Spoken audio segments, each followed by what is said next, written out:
Boa noite a todos nossos amigos ouvintes do vlog do Conde Lupe Villanueva. Desde já agradeço as doações que recebo e continue me ajudando nesta empreitada para a gravação de novos conteúdos. Inscreva-se neste canal. Antes de eu falar sobre o assunto que envolve o nome do pastor batista Iago Martins, eu gostaria de agradecer as inúmeras visualizações do meu vídeo com relação ao debate entre o pastor Rodrigo Silva e o historiador católico Lucas Lancaster, e que me surpreendeu porque foram quase 20 mil visualizações em 2 dias. Realmente o assunto vingou bastante de tal forma, e por favor assistam também outros vídeos. O meu vlog tem muito conteúdo e eu acredito que vocês vão apreciar muito, porque eu tento me esforçar ao máximo para divulgar um maior número de informações possíveis para que muitas pessoas aprendam, não somente sobre a apologética católica, como também alguns outros assuntos de história, né? Pelo menos eu me esforço. Não estou dizendo que eu seja perfeito, que eu seja melhor, e também não estou me propondo a salvar a alta cultura do país, mas pelo menos a gente faz a nossa parte. Mas já voltando à questão do pastor Iago Martins, eu recentemente me deparei com um comentário, inclusive nesse vídeo do Lucas Lancaster que eu comentei, de um sujeito falando de um tal romanismo retroativo, ou mais especificamente, o senhor Iago Martins gravou um vídeo dizendo que os católicos, quando reivindicam a apostolicidade e a sucessão apostólica, nós cometemos uma falácia, a falácia do romanismo retroativo. O que significa basicamente isso? Primeiramente, o senhor Iago Martins quer invalidar o passado da igreja pela ideia de que, se reivindicamos um determinado passado cristão, logo os judeus, os hindus, os pagãos, enfim, têm um passado, por assim dizer, mais antigo do que a própria cristandade, e portanto, segundo essa lógica, né, nós perderíamos, digamos assim, a legitimidade de reivindicar o nosso passado cristão. Vejam que aqui existe um sofisma muito grosseiro, porque na verdade, quando um católico reivindica um passado na apostolicidade, ele não está reivindicando um passado histórico pleno de todas as religiões. Ele está simplesmente querendo vincular a história da Igreja Católica com as origens que remontam ao próprio Jesus Cristo. Então, não existe nenhum tipo, por assim dizer, de falácia em torno disso. E o outro argumento dele, e que é muito corroborado por certos pastores protestantes que querem apagar a história da igreja, é afirmar que a Igreja Católica da época dos apóstolos, e talvez um pouco posterior a eles, digamos até chegar ao século IV, não seria a Igreja Católica Romana. Ou seja, que a Igreja Católica Romana, se é que podemos dizer que haveria uma Igreja Católica Romana naquele contexto, né, teria uma configuração diferenciada em relação ao que nós chamamos de Igreja Católica da atualidade. Só que existe uma coisa também completamente descabida. Muitos dos elementos que até hoje existem na Igreja Católica nós encontramos na Igreja Primitiva. E não só na Igreja Primitiva, mas também essa mesma Igreja Primitiva que teve continuidade na sucessão dos bispos, como também na discussão dos autores patrísticos e assim sucessivamente. Um dos elementos que nos liga à Igreja Primitiva é a sucessão apostólica. A sucessão apostólica é uma constante na história cristã, ou seja, o sistema episcopal, que os apóstolos deixaram sucessores, que no caso são os bispos, como a Igreja de Roma teve como apóstolo Pedro. Isso é uma coisa registrada historicamente. Mas já voltando à questão do romanismo retroativo, é interessante que o senhor Iago Martins, apelando a um sofisma grosseiro, dizendo que é falácia reivindicarmos o nosso passado histórico, é falácia mostrarmos que nós temos sim vínculo com a Igreja Apostólica, e no entanto, ele nos brinda com uma outra falácia, a falácia do protestantismo retroativo. O que eles querem dizer na prática? Eles querem dizer que, primeiro, a Igreja Católica não tem vinculação com a era apostólica, mas em compensação, qualquer seita evangélica que é fundada a partir, sei lá, de ontem, reivindica sempre reproduzir a igreja primitiva. Vejam que na época da Reforma Protestante era o mesmo tipo de reivindicação. Nós estamos querendo voltar à igreja primitiva corrompida pela Igreja Católica Romana. E aqui nós temos a falácia do protestantismo retroativo. Porque eles querem anular uma história real, ou seja, a história da Igreja Católica, com todas as suas documentações, com a sucessão apostólica, ou seja, com a transmissão de autoridade que houve dos apóstolos e com isso os bispos também, ou seja, nós temos uma continuidade ininterrupta de bispos desde a era apostólica e que deram continuidade ao trabalho dos apóstolos. Nós temos toda a documentação patrística, ou seja, a documentação dos 6 primeiros séculos da igreja, registrando como a igreja desenvolveu seus conceitos teológicos, seus elementos sacramentais, assim sucessivamente. Quer dizer, nós temos todo o embasamento para afirmar que nós temos uma vinculação com a igreja primitiva e, no entanto, os protestantes querem apagar esse vínculo real e concreto para introduzir um enxerto completamente abstrato do que seja a igreja primitiva. E o senhor pastor Iago Martins afirma que aquilo que é histórico é sofístico. Olha, sinceramente, eu fico pensando cá com meus botões, se o senhor Iago Martins é uma pessoa idônea do ponto de vista moral e ético para afirmar uma besteira dessa, ou então ele é simplesmente uma pessoa muito burra ou muito ignorante. Eu não consigo ver, se não por esses dois ângulos, se ele é uma pessoa muito pouco transparente ou ele simplesmente é uma pessoa desprovida de cultura para afirmar uma bobagem dessa. Sim, não existe falácia de romanismo retroativo porque existe uma história. Essa história é fartamente documentada. Essa história foi guardada pela igreja por tempos imemoriais. E quando nós falamos de uma história guardada, nós falamos não somente dos registros primitivos da igreja, além da Sagrada Escritura, como a própria Sagrada Escritura. O protestante só tem a Sagrada Escritura por causa da igreja. Aí o senhor Iago Martins e muitos outros pastores protestantes fazem uma pirueta histórica e verbal para dizer: a igreja não nos deu a Bíblia. Eu digo, um pastor que fala isso para você está sendo sórdido, desonesto e canalha. Não existe outro tipo de argumento. A não ser, claro, que ele seja um cara muito, mas muito ignorante. Por que eu coloco assim, a ferro e a fogo, esse tipo de julgamento? Porque se um pastor protestante for honesto, ele vai dizer para você: sim, a Igreja Católica guardou a Bíblia. Sim, a Igreja Católica consolidou o cânon bíblico. Sim, a Igreja Católica escreveu o Novo Testamento.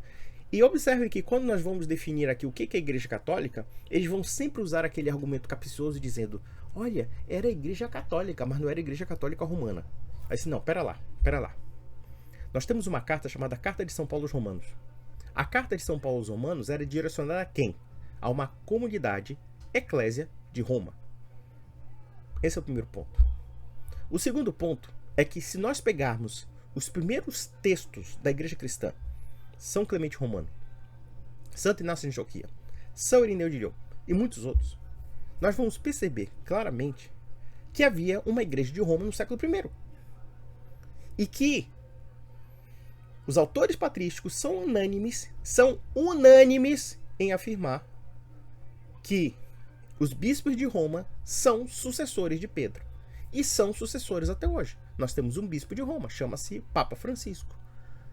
Então, quando um pastor evangélico, protestante que seja, começa a dizer que a igreja não nos deu a Bíblia, e que quando nós reivindicamos essa apostolicidade através da sucessão ininterrupta dos bispos, depois da morte dos apóstolos, quando eles dizem que isso é uma falácia de romanismo retroativo, primeiro, eles não sabem o que é uma falácia, porque uma falácia é um argumento falso, capcioso. Não, quando nós afirmamos uma sucessão apostólica, nós estamos afirmando uma historicidade, uma documentação, porque a igreja dos apóstolos não morreu com os apóstolos. Teve sua continuidade ininterrupta até os dias de hoje. Esse é o primeiro ponto. Segundo ponto, Da feita que cada igreja evangélica diz que a igreja de Roma não é a igreja católica, ou então que a igreja católica se corrompeu no século IV, ou a igreja católica morreu no século I, no final do século I, todas elas reivindicam um protestantismo retroativo. Se alguém observar, por exemplo, a igreja adventista, eles vão dizer que, na época primitiva, os primeiros cristãos eram ebionitas. O que eram os ebionitas? Os ebionitas eram um segmento dentro do cristianismo, que se tornou herético, que queria judaizar o cristianismo. Nós sabemos que em Atos dos Apóstolos, os apóstolos se reúnem no primeiro concílio da história da igreja, que foi o concílio de Jerusalém, renegando certos hábitos e certas práticas judaicas. E que depois, inclusive, esse tipo de renúncia foi reiterada por Paulo em suas cartas. Ou seja, ele coloca em xeque essa necessidade de seguir as regrinhas judaicas. Ele percebe que dentro da nova aliança existe uma nova dimensão de religiosidade judaica que se reflete na igreja cristã. Mas na cabeça do adventista, a igreja primitiva era adventista. Aí você vai para o calvinista, ele afirma a mesma coisa. A igreja do século I era uma igreja que pensava tal como Jean Calvin. Aí se você vai para o luterano, ele vai dizer a mesma coisa. A igreja primitiva era luterana, ou era anglicana, ou era qualquer coisa, ou era batista. E todos eles, para afirmarem esse protestantismo retroativo, eles não se baseiam na sucessão apostólica, eles não se baseiam em documentos históricos, eles não se baseiam em absolutamente nada. Eles se baseiam simplesmente numa idealização do passado, uma idealização que não é histórica e que é falsa, e ao mesmo tempo numa anulação da igreja histórica e real, que é a igreja católica. Então não existe essa história de falácia de romanismo retroativo, porque a retroatividade da igreja com a questão apostólica é uma prova histórica, é uma realidade histórica. Não pode ser sofismo o que é real. Sofista é qualquer seitinha evangélica nascendo a partir do nada, a partir, sei lá, dos humores de algum pastor ou de algum fiel. Eles começaram a afirmar que eles são a igreja primitiva, ou que eles são a continuidade da igreja primitiva, ou que são a restauração da igreja primitiva. Mas pera lá, da igreja primitiva até 2024 são 2000 anos de história. Então você vai achar que a igreja cristã só reflete a temporalidade dos primórdios da era cristã? Claro que não. A igreja não se resume somente à era primitiva. Muitos dogmas de fé que muitos cristãos hoje comungam foi a partir do desenvolvimento dessa igreja primitiva. Essa igreja primitiva não ficou parada ali. A ideia de sempre idealizar uma igreja primitiva, claro que muitos princípios e conceitos nascem da igreja primitiva, mas para que a doutrina cristã se desenvolvesse, é claro que a igreja também teve que se desenvolver. A igreja também teve novos paradigmas pelos quais ela teve que buscar respostas. Então a gente não pode ficar paralisado na igreja primitiva num conceito, numa época que não é mais a nossa época. É esse pessoal que não entende isso. Por exemplo, quando nós falamos de Constantino, que hoje é um debate tocado pelo historiador Lucas Lancaster contra aquele pastor adventista Rodrigo Silva, esse pessoal não pensa no fato de que durante 3 séculos a igreja cristã foi perseguida pelo Império Romano. E que nós temos um imperador que, por algum tipo de inquietação ou de motivação, promove uma igreja perseguida, cessa as perseguições, salva milhares de cristãos e mais, torna essa igreja importante. Aqui nós temos uma outra configuração, uma outra realidade e um novo desafio. E eu digo mais, a atitude de Constantino, ao dar respaldo para a igreja, deu um incremento de remodelar toda a nossa civilização. A igreja cristã, quando assume esse novo papel dentro do Império Romano, as pessoas não se dão conta de que quando o Império Romano no Ocidente desaparece, é a igreja cristã que resgata tudo, tanto no sentido dos valores cristãos, já que a igreja cristianiza toda a sociedade, como também cristianiza aqueles elementos institucionais que outrora eram do Império Romano. E mesmo quando o Império Romano se extingue, a igreja tenta restabelecer a ordem. E não somente a ordem, mas a cultura do Ocidente.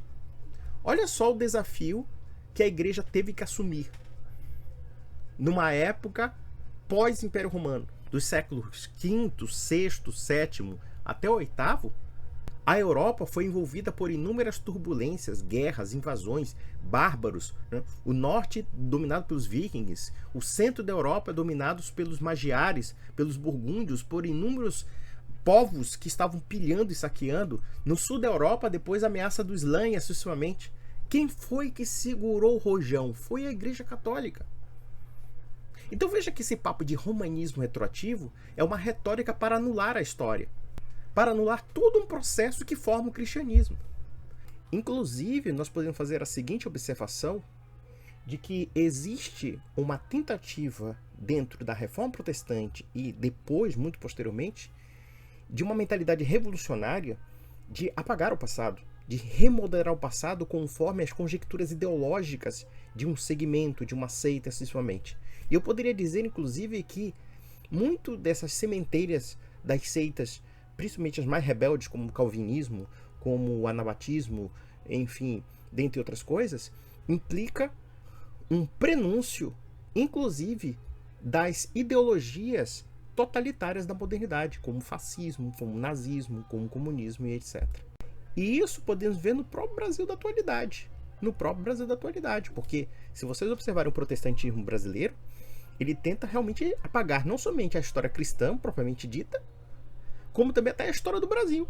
Vamos fazer um outro país que já não é mais católico, um outro país que já não é mais de língua portuguesa. Nós vamos importar dos Estados Unidos, da Europa do Norte, todo o imaginário, todo o pensamento, né, como se fosse uma espécie de revolução cultural em que praticamente o passado do Brasil será anulado. Simples assim. E eu digo que esse tipo de argumentação é de uma leviandade, de uma irresponsabilidade que na prática está enganando os fiéis. E eu não digo fiéis católicos, porque eles usam também para enganar os católicos, mas está enganando justamente os fiéis protestantes. Então não existe essa história de falácia de romanismo retroativo. Porque quando nós reivindicamos um passado, nós não estamos reivindicando a temporalidade em relação a outras religiões. As outras religiões não nos interessam. Nós estamos reivindicando, sim, que a nossa igreja é a mesma igreja de Cristo. Que a nossa igreja provém da igreja apostólica. Provém da igreja primitiva. E isso é história. Queira você goste ou não. Pode chorar no chuveiro. Pode chorar. Se você não aceita que a igreja de Cristo, a igreja de Roma, é católica, porque, claro, quando nós falamos de igreja católica, evidentemente que a igreja de Roma não é a única igreja católica. Só que ela tem um diferencial. Ela é a chefia de todas as igrejas do orbe terreno.